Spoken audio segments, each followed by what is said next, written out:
और अखिलेश यादव कुछ ही देर में प्रेस कॉन्फ्रेंस करेंगे। एक बड़ी अपडेट आपको दे दें, सपा दफ्तर में अखिलेश यादव ये प्रेस कॉन्फ्रेंस करेंगे और आज वो कन्नौज में बैठक कर रहे हैं, जिसकी तस्वीर आपने देखी अभी। तो बैठक चल रही है और बैठक के बाद प्रेस को ब्रीफ भी किया जाएगा। अखिलेश यादव जहां एमएलसी चुनाव और साथ ही इन चुनावों में मिली हार को लेकर ये समीक्षा बैठक उन्होंने बुलाई है कन्नौज में। समाजवादी पार्टी के दफ्तर में तमाम बड़े नेता यहां पहुंचे हुए हैं और जानकारी ये मिल रही है कि अखिलेश यादव आज इस बैठक के बाद प्रेस कॉन्फ्रेंस भी करने जा रहे हैं, जिसमें इस बैठक के दौरान किन बातों पर चर्चा हुई है और इसका क्या आउटकम है, इस पर भी वे मीडिया को ब्रीफ करेंगे। तो अखिलेश यादव आज कन्नौज में मौजूद हैं। यहां पार्टी कार्यालय पर बैठक चल रही है, जिसमें एमएलसी चुनाव और साथ ही 2022 में हुए विधानसभा चुनाव में मिली हार को लेकर समीक्षा बैठक बुलाई गई है। अखिलेश यादव यहां पहुंचे, तमाम पार्टी के बड़े नेता भी यहां मौजूद हैं और कुछ ही देर में अखिलेश यादव एक प्रेस कॉन्फ्रेंस भी करने जा रहे हैं।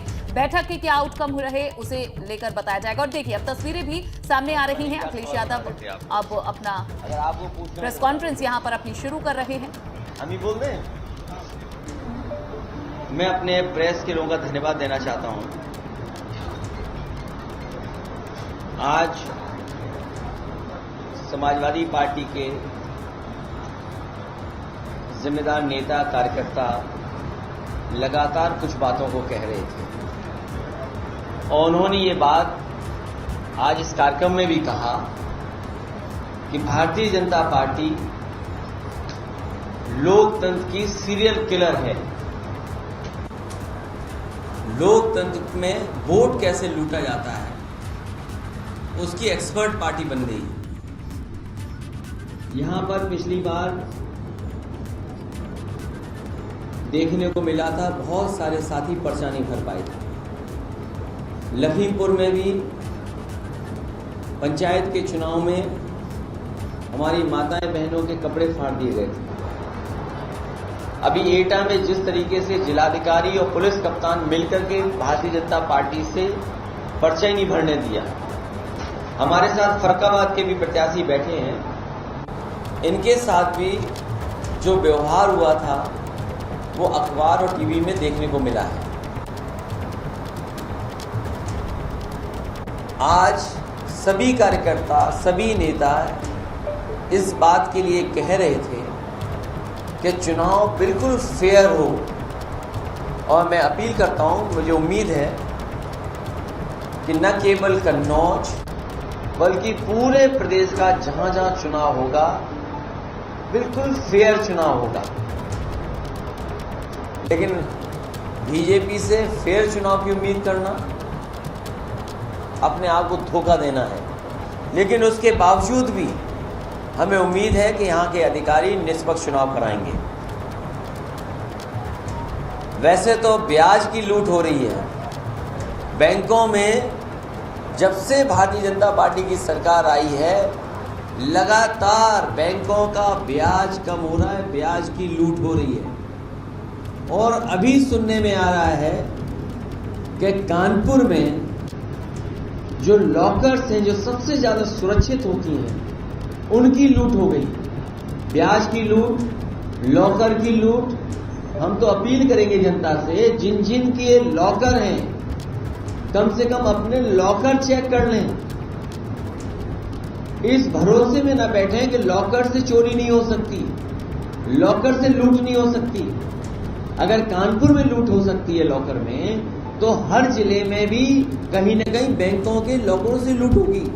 और मुझे याद है बीजेपी की जब सरकार बनी थी, गाजियाबाद में सबसे पहले सबसे बड़ी लूट अगर हुई थी तो लॉकरों में से रखा हुआ सामान की लूट हो गई थी। इसलिए मैं अपील करता हूं, जिनके लॉकर में सामान है कम से कम अपने लॉकर के सामान की जांच करा लें। जो लोग समाजवादी पार्टी की लाल टोपी पे न जाने क्या क्या कहते थे, आज खुद टोपी पहन करके सब कार्यक्रम कर रहे थे। बहुत बहुत धन्यवाद। ये चुनाव में जिस समय मुझे अपनी बात रखने का मौका मिल रहा था, पूरे चुनाव में ये बात कही गई कि जैसे ही चुनाव खत्म होगा, डीजल से लेकर के सब महंगाई बढ़ेगी, सवाल महंगाई का तो है ही है, लेकिन जिस तरीके से बेरोजगारी बढ़ रही है, हमारा यूथ, हमारा नौजवान, उसका भविष्य अंधकार में दिखाई दे रहा है। ये कंटिन्यूटी की सरकार है, ऐसी सरकार नहीं है कि जो कोई नई सरकार बन रही हो। ये सरकार वही है जो पहले सरकार थी। कम से कम नौजवानों को रोजगार और नौजवानों को नौकरी कब सरकार देगी? पूरा नौजवान भटक रहा है। अच्छी पढ़ाई करने के बाद, अच्छी डिग्री हासिल करने के बाद अभी भी घर बैठा है, अपने घर परिवार के बीच में बैठा है, उसे नौकरी रोजगार नहीं मिल रहा है। जहां महंगाई की मार है, वहीं बेरोजगारी की भी बड़ी मार हो रही है। और सुनने में तो ये आ रहा है कि कई नौजवान इतने निराश हो गए हैं कि वो आत्महत्या करने तक तैयार हो गए। तो जहां आत्महत्या हो रही हो, नौकरी ना हो, रोजगार ना हो, महंगाई बढ़ रही हो और भ्रष्टाचार खुलेआम बढ़ रहा हो। अभी एक साथी समाजवादी ने शिकायत की है कि किसी जगह किसी अधिकारी ने बहुत पैसा ले लिया उससे। मैंने वरिष्ठ अधिकारी से बुला करके कहा, अगर ये बात है तो जांच कर करके ऐसे दोषी अधिकारी के खिलाफ कार्रवाई हो। ये तो आपको सोचना पड़ेगा। पत्रकार साथियों, आप भी सुरक्षित नहीं हैं। अगर आप भी कोई खबर चला देंगे, सूचना दे देंगे, सरकार को अगर जगाने की कोशिश करेंगे, तो हो सकता है आपको भी पुलिस बुला करके आपको भी जेल में ठूस दिया जाए। और दुख तब है जब किस तरीके से उस पत्रकार के बच्चे रो रहे हैं, परिवार के लोग दुखी हैं, उसकी माँ कितनी दुखी है सोचिए। माँ को पता ही नहीं था कि उसका बेटा जो नौकरी पे गया है वो घर शाम को नहीं लौटेगा, वो जेल भेज दिया जाएगा। बच्चों के आंसू नहीं रुक रहे हैं। ये कैसी सरकार है सोचिए। जो लोकतंत्र को बचाने के लिए हमारे पत्रकार सब कुछ लगा देते हैं, उन पत्रकारों के साथ ये व्यवहार, बहुत ही निंदनीय व्यवहार हो रहा है इस सरकार में।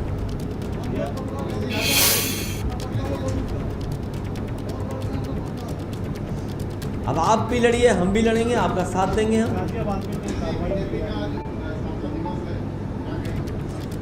मुझे खुशी है कि उन्होंने लाल टोपी नहीं पहनी, लेकिन लाल टोपी की जगह कोई और टोपी पहन ली उन्होंने। जो लोग टोपी को बुरा भला कहते थे, आखिरकार क्या परिवर्तन आ गया कि खुद टोपी पहननी पड़ गई उनको। लेकिन केवल टोपी पहनना नहीं, सिद्धांत पे खड़े रहना कैसे करेंगे? भारतीय जनता पार्टी के लोग कम से कम उस सिद्धांत पे कैसे खड़े होंगे कि लोकतंत्र बचाने के लिए समाजवादियों ने लाल टोपी पहनी। दुनिया में जहाँ जहाँ क्रांति हुई वो लाल रंग में हुई, परिवर्तन के लिए हुई। तो आखिरकार बीजेपी के लोग केवल टोपी पहन लें।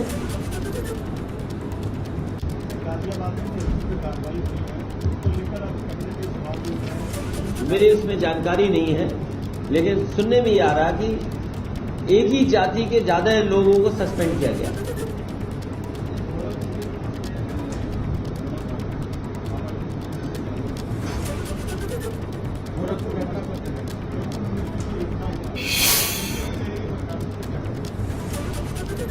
अभी जो जानकारी आ रही है और उसके पिता ने जो कहा है कि साइकेट्रिक प्रॉब्लम थी, बाइपोलर इश्यूज हैं उसके साथ, मुझे लगता है वो पहलू भी देखना पड़ेगा। और बीजेपी तो वो पार्टी है जो बात को न जाने कितना खींच देती है। आप बताइए, पत्रकारों को क्या दोष था बलिया में? क्या पत्रकारों को दोष था? पेपर किसने लीक किया? प्रशासन की जिम्मेदारी थी।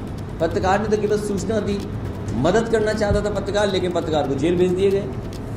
और अयोध्या जैसी जगह पर 5 साल की बेटी के साथ बलात्कार हो जाए, उसके साथ घटना घट जाए, अगर कोई खबर चलाएगा तो उस पर कार्रवाई हो जाएगी, क्योंकि नहीं उठना।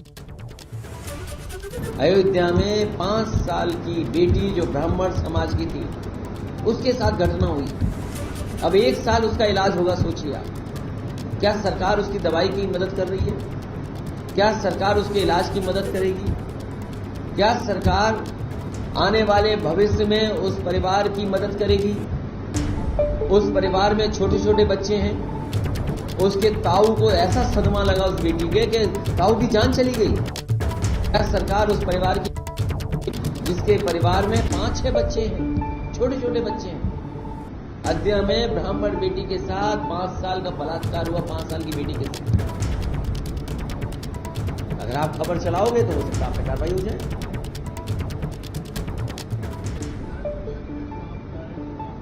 मैं विधान परिषद में बोल चुका हूं कि जिस तरीके से पहले लूट हुई थी लोकतंत्र की, ये दोबारा ना हो। हमारी पार्टी के सभी नेता कार्यकर्ताओं से मैंने कहा है और आपके माध्यम से पूरे प्रदेश के कार्यकर्ता नेताओं से कहता हूं कि बहुत सावधान रहे भारतीय जनता पार्टी की साजिश और षड्यंत्र से।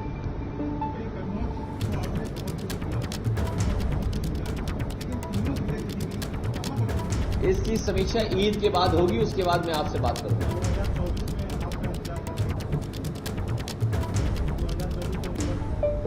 मैं आपसे कह रहा हूं कि विधानसभा के चुनाव की समीक्षा ईद के बाद करेंगे और लगातार कार्यकर्ता अपना सुझाव दे रहे हैं, अपनी कमियां बता रहे हैं या जो नहीं पूरा कर पाए वो जानकारी दे रहे हैं। मुझे उम्मीद है कि हम सब मिलकर के उन कमियों को दूर करेंगे। आने वाले समय समाजवादी पार्टी को आगे बढ़ता हुआ देखेंगे। कम से कम इस चुनाव में जनता ने समाजवादियों पर भरोसा किया और समाजवादी पार्टी और गठबंधन का वोट भी बढ़ा, सीटें भी बढ़ी। कम से कम समाजवादी लोग भारतीय जनता पार्टी को घटाना सीखते हैं और जो जन समर्थन मिला है, जो जनादेश मिला है, उस संघर्ष का जनादेश मिला है, उस पर समाजवादी लोग जनता के सवालों पे खड़े होंगे। इसीलिए मैंने कहा कि महंगाई के साथ साथ नौजवानों के भविष्य की चिंता होनी चाहिए। आज बताओ प्राइमरी स्कूल में क्या पढ़ाई हो रही होगी? प्राइमरी स्कूल की पढ़ाई ठप हो गई, बर्बाद हो गई। हमारे गरीब, पिछड़े, दलित, वंचित, शोषित उनके परिवारों के बच्चों की कहां पढ़ाई हो पा रही है? क्या उन्हें पढ़ाई का सही इंतजाम हो गया? किसी भी पीएससी, सीएससी, जिला अस्पताल में चले जाओ, आपको इलाज नहीं मिलेगा, दवाइयां नहीं मिलेंगी। अभी मैंने पीड़ित के बारे में कहा, अयोध्या से जो बेटी के साथ घटना हुई, उसके परिवार के, उसके पिताजी को इलाज के लिए, दवाई के लिए बाहर से दवाई खरीदनी पड़ी। सोचिए, कहले को सरकार मदद कर रही, लेकिन बाहर से दवाई लेनी पड़ी।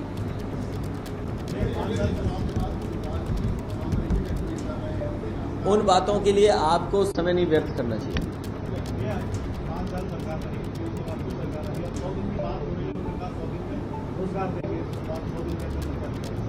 समाजवादी पार्टी की मांग कई बार रही है, जिन लोगों को नौकरी दी है कम से कम बताया जाए कि इनको नौकरी दी है। का दावा है कन्नौज में बताया जाए कि 5 लाख में कन्नौज के लोगों को इतनी नौकरी मिली है, फर्रुखाबाद के लोगों को इतनी मिली है, सहारनपुर के लोगों को इतनी मिली है, चित्रकूट के लोगों को इतनी मिली है, झांसी के लोगों को इतनी मिली है। कम से कम जानकारी तो दे सरकार। और अगर जानकारी सरकार नहीं दे रही है तो आंकड़ों से खिलवाड़ कर रही है।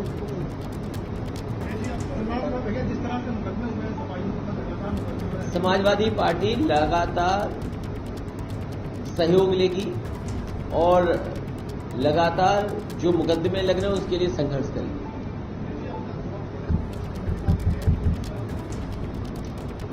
ये क्या सवाल है?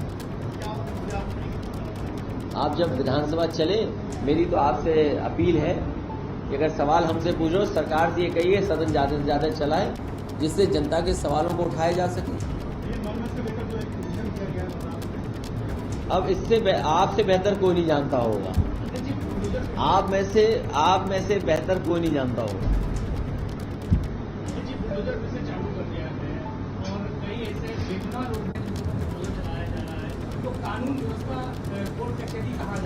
हमारे पत्रकार साथी सावधान रहिए, आप पे ना बुलडोजर चल जाए।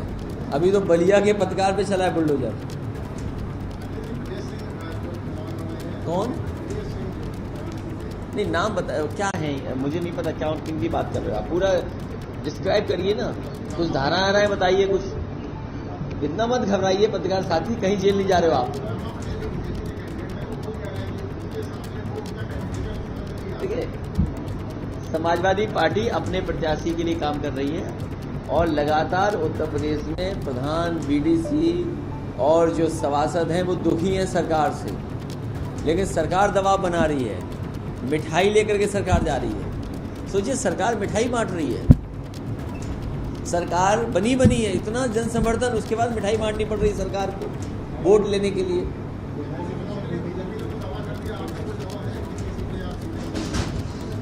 समाजवादी पार्टी लड़ रही है और मुझे उम्मीद है कि ज़्यादा सीटें जीतेगी। अब डॉक्टर कफील लड़ रहे हैं, मान लीजिए उन्होंने एक एक्सीडेंट में महिला की मदद की, परिवार को जो एम्बुलेंस में ऑक्सीजन होनी चाहिए नहीं थी, उस बात को कह दिया, उनके ऊपर एफआईआर हो गई।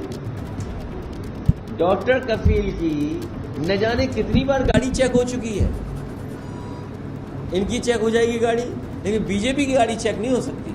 वो कितनी भी मिठाई के डब्बे रख करके जा सकते हैं कहीं भी, उनके लिए खुली आज़ादी है।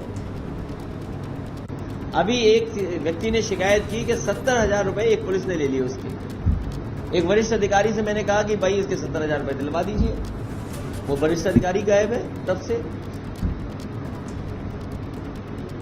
किससे उम्मीद करोगे आप?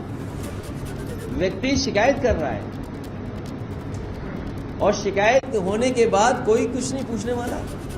आप बताइए, फैजाबाद में ब्राह्मण समाज की बेटी 5 साल की, उसके साथ घटना घटी, ताऊजी सदमे में जान चली गई उनकी, में इलाज, पिता को बाहर से दवाई खरीदनी पड़ी। क्या सरकार कर रही है? अभी 1 साल उसका इलाज होना है।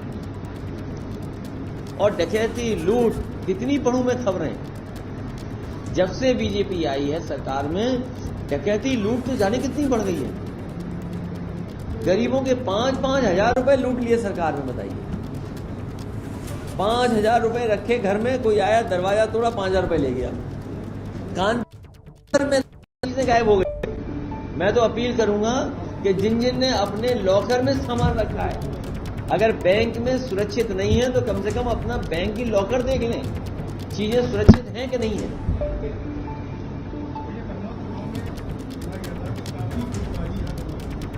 वो मैंने कहा, जब समीक्षा होगी, कार्यकर्ता जो कहना चाहेगा वो कहेगा और जो कमियां होंगी उसको दूर करेंगे। कन्नौज वैसे भी बहुत पुरानी राजधानी रही है, सम्राट हर्षवर्धन के जमाने में राजधानी रही है। कन्नौज अलग नहीं हुआ, कन्नौज समाजवादियों के साथ रहेगा।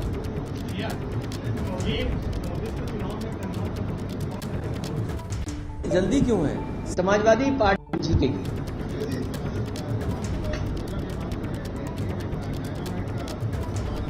किस चीज का?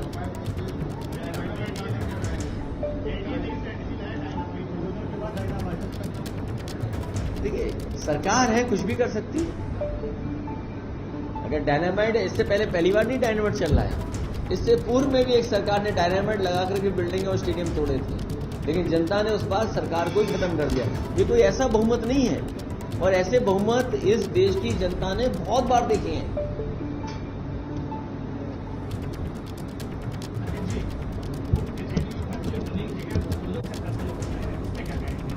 समाजवादी पार्टी कानून पर, संविधान पर भरोसा करती है। भारतीय जनता पार्टी संविधान पर भरोसा नहीं करती।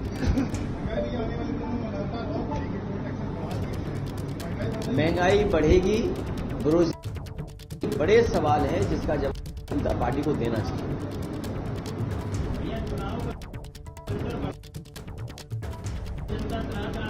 आपने गलती की, चुनाव हरा देते तो डीजल पेट्रोल नहीं बढ़ता, क्योंकि आपने जिता दिया बीजेपी को, इसलिए आपको उपहार मिल रहा है महंगा। ये महंगा उपहार मिल रहा है आपको। चलिए, प्रेस के लोगों का बहुत धन्यवाद। तुम जानो तुम्हारा